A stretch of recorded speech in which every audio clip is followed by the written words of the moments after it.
C'est un grand jour, mais pas uniquement au Front National où la guerre est ouverte entre le père et la fille, c'est aussi un grand jour à l'UMP parce que le bureau politique ce soir va décider du changement de nom. L'UMP pourrait devenir les Républicains, pourra devenir les Républicains. C'est avec Luc Châtel ce matin qu'on va en parler.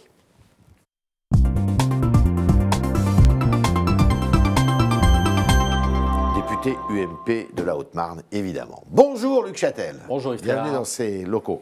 Alors, on va quand même parler un petit peu, parce que même si là vous êtes dans le rôle d'un commentateur, de cette crise au Front National, est-ce qu'elle peut affaiblir Marine Le Pen, d'après vous? Bien sûr, parce que le Front National est en train de révéler son vrai visage. Oui. On essaie de nous expliquer que le père, c'est pas la fille.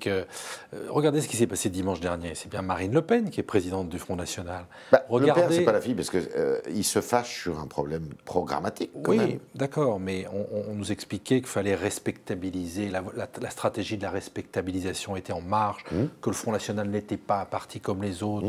On a assisté à une cérémonie dimanche, mais dévastatrice, de violence, de haine, Vous voulez dire de au 1er mai? rejet. Bien sûr, le 1er mai. Le 1er mai, Oui. dévastatrice, quand on voit ces images de rejet, quand on voit ces images d'agression. Les masques tombent. Ouais.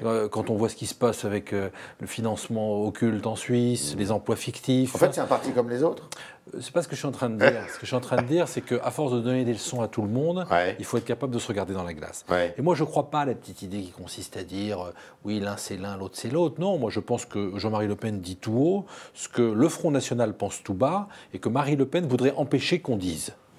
Donc, pour vous, Marine Le Pen et Jean-Marie Le Pen, c'est la même chose? Mais bien sûr, ils disent la même chose. Idéologie. Ah bon. Je veux dire, on essaie de nous faire avaler une respectabilisation. Ah, mais moi, je sépare les électeurs et le parti. Les électeurs votent pour eux. Et aujourd'hui, notre responsabilité, précisément, on va venir à l'actualité de l'UMP, c'est de nous tourner vers les électeurs en leur disant, mais regardez, vous avez pu être décontenancé par la droite, vous avez pu être révolté par la gauche. Bien sûr. Ça fait 30 ans qu'ils sont décontenancés par la droite. Oui, enfin, ça ne fait pas 30 ans qu'ils sont à 25%. Donc ce que je veux dire, c'est qu'il y a un sujet plus récent, des 3 dernières années, que nous sommes en train de traiter. Et ben moi, j'ai envie de dire à ces électeurs-là, regardez le vrai visage du Front National. Les masques sont tombés. Ce parti qui n'est pas capable de régler ses affaires de famille sera encore moins capable de régler les affaires de l'État. On pourrait vous le renvoyer, le compliment. La guerre Fillon. Oui, sur la guerre Fillon. Surtout vous avez été obligé justement de jouer les pompiers. Oui, mais jusqu'à preuve du contraire, nous ne sommes pas un parti dont on hérite et on élit les dirigeants à 100%. Écoutez, c'est quoi? C'est pratique démocratique au XXIe siècle. Et nous ne sommes pas un parti où on tabasse les journalistes pendant les manifestations. Pour vous, c'est de nature à discréditer le Front National aux yeux des Français? Bien sûr. Je crois que, si vous voulez, tout le discours qui a consisté à ostraciser les électeurs du Front National est totalement hors sujet. Il faut combattre le Front National sur le fond, à la tête, les idées. Il y a d'ailleurs des travaux remarquables qui sont menés aujourd'hui pour nourrir ce discours-là anti-Front National en expliquant, mais attendez, les théories économiques du Front National, elles mèneraient le pays à la faillite. Voilà. Vous êtes d'accord avec le président de la République là-dessus, alors? Oui, enfin, je suis d'accord avec lui, sauf que je ne suis pas d'accord avec les remèdes. Voilà. D'accord. Et entre nous, si le Front National est aujourd'hui a obtenu 25% aux élections européennes, c'est en grande partie à cause de François Hollande. Alors, est-ce que c'est un parti républicain, d'ailleurs, puisque c'est un mot à la mode? Moi, écoutez, tout ça m'interpelle toujours. Si ce n'était pas un parti républicain, pourquoi est-ce que François Hollande recevrait Marine Le Pen à l'Élysée? Donc c'est un parti républicain. Voilà, donc il est dans la République. Ok. Alors, vous êtes un parti républicain et vous allez le dire haut et fort parce que vous allez vous appeler normalement les Républicains. Vous allez voter pour ce soir? Bien sûr, je voterai pour. Vous êtes confiant? Je suis confiant parce que je pense que... D'abord, il y a une attente. Il y a une attente. Nicolas Sarkozy a reçu un mandat de nos militants pour transformer en profondeur le parti, pour l'ouvrir, pour rassembler, pour faire en sorte qu'on redevienne crédible et qu'on donne de l'espoir aux Français. Vous n'étiez plus crédible? Non, nous n'étions plus crédibles parce que, d'abord, on avait perdu toutes les élections, et ensuite, nous étions écharpés de manière assez lamentable. Donc, il y a un travail qui a été engagé, d'abord pendant 6 mois. Vous avez gagné les municipales quand même, et M. Sarkozy n'était pas de retour encore. On a gagné les municipales, mais ce que je veux dire, c'est que, regardez les électeurs de droite, vous les interrogiez, ils étaient ulcérés par notre comportement. aujourd'hui, ils commencent de nouveau à avoir envie de voter pour nous. Voilà. Il faut maintenant que nous soyons capables, vous savez, on ne considère pas comme acquis la victoire au départemental, la victoire au municipal. Non, nous avons beaucoup de travail devant nous. Et nous avons d'autant plus de travail que nous avons une forte responsabilité compte tenu du désastre de la gauche et compte tenu de ce qui est en train de se passer à l'extrême droite. Il y a 3 mois, la seule perspective d'espoir dans le pays, quand on lisait toute la presse, c'était le Front National. On voit bien où ça mène. Donc nous avons une responsabilité d'autant plus grande.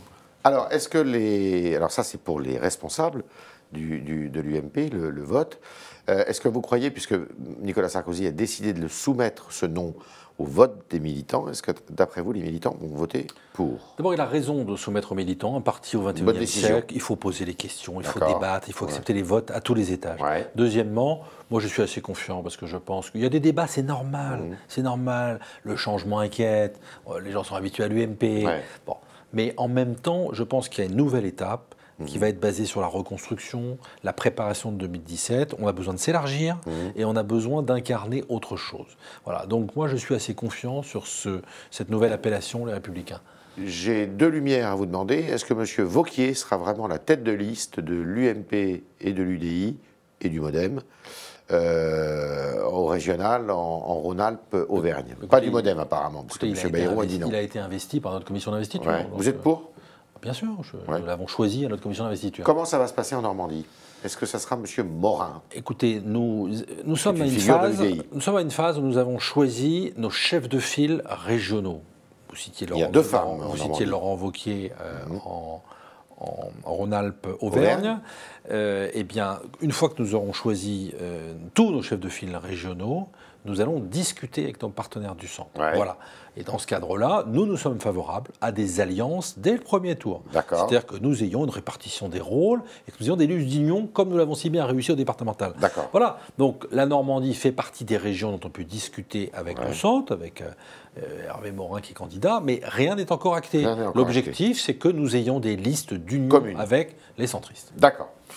Est-ce que vous avez lu Le Parisien aujourd'hui? Il y a un sondage intéressant qui montre que, en fait, à gauche, eh bien, ce que souhaitent les Français pour représenter la gauche et les sympathisants, c'est davantage Manuel Valls que François Hollande.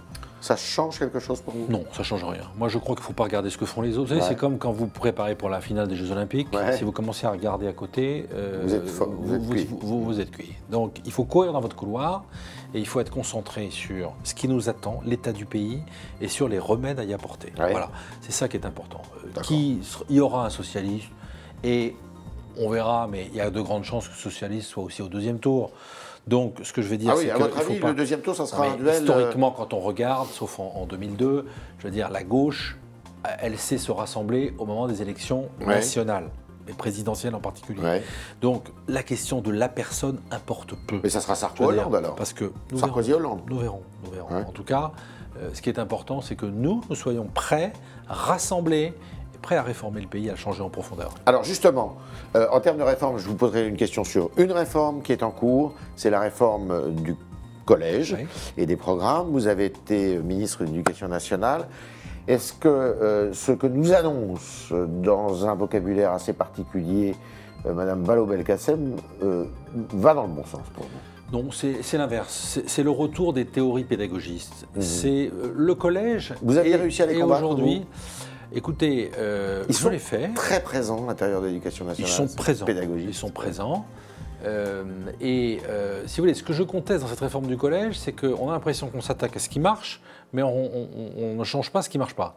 On s'attaque à ce qui marche, l'enseignement des classes bilingues, l'enseignement du grec et du latin, qui sont plus que 20% des élèves, et c'est très important, parce que c'est le message républicain, de l'élite, du fait que... De l'excellence. De l'excellence, c'est indispensable. Deuxièmement, on ne s'occupe pas de ce qui ne marche pas, c'est-à-dire qu'est-ce qui ne marche pas? C'est qu'il y a 18% des élèves qui rentrent en 6e en ne maîtrisant pas les fondamentaux, en ne sachant pas lire correctement. Et à ces élèves-là, vous leur proposez une 2e langue vivante en 5e. Ça ne sert à rien, ce n'est pas le sujet. Ces élèves-là, il faut au contraire perfectionner, travailler, renforcer le soutien sur les fondamentaux et pas se disperser dans des enseignements de développement durable ou de sécurité. Il y a un terme qui revient souvent, l'interdisciplinarité. C'est quelque chose que vous vous auriez souhaité mettre en place? Non, mais nous, il faut faire très attention. Peut-être pas comme le fait Mme Voilà, il faut faire très attention, parce qu'il faut que les enseignants travaillent davantage en commun, en équipe. C'est d'ailleurs, quand vous regardez l'enquête PISA et quand vous regardez les systèmes éducatifs qui performent mieux, une des clés. Un des secrets. En même temps, il ne faut pas que ça devienne que les matières fondamentales soient totalement diluées dans des espèces de jargon abscons. C'est ce qui se passe aujourd'hui trop souvent. Donc que le prof d'histoire et le prof de français travaillent ensemble sur des projets pédagogiques et qu'on ait de l'interséminaire, oui. Qu'on dilue le grec ou le latin dans une espèce d'enseignement général au même niveau que le développement durable, non. D'accord. C'était le talk de Luc Chatel qui nous a dit bien que Marine Le Pen et Jean-Marie Le Pen, c'est la même chose et que cette crise risque quand même d'affecter la popularité de Madame Le Pen. Quant à l'UMP, les Républicains, c'est comme une lettre à la poste, d'après Luc Chatel. En tous les cas, ce qui est sûr, c'est que M. Sarkozy a remis de la sérénité dans ce parti, qui doit travailler le fond maintenant, pour attaquer la présidentielle, où un match entre la gauche et la droite est tout à fait possible. On parle moins du Front National au deuxième tour en ce moment. Merci Luc Chatel. Merci.